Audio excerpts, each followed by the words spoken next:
RNA biotech began in 2021 in a time of booming research and innovation due to COVID pandemic. During the pandemic, we realized the importance of indigenous Make in India products and their importance in moving Indian research and education sector forward.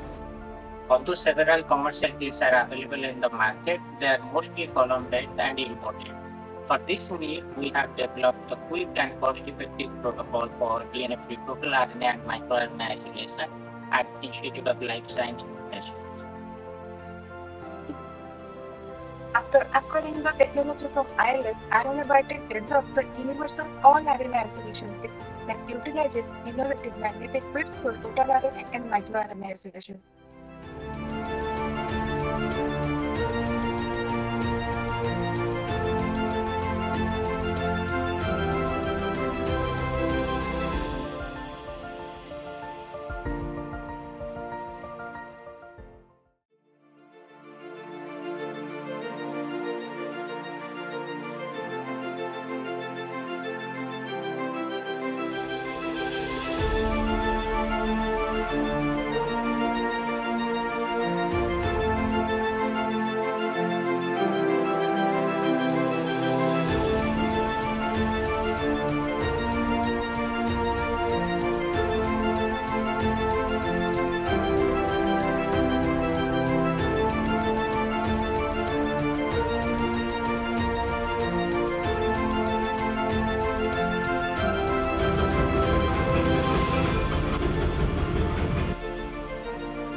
Our innovative RNA isolation kit will be an essential tool to accelerate the RNA research and diagnostic industry in the coming years.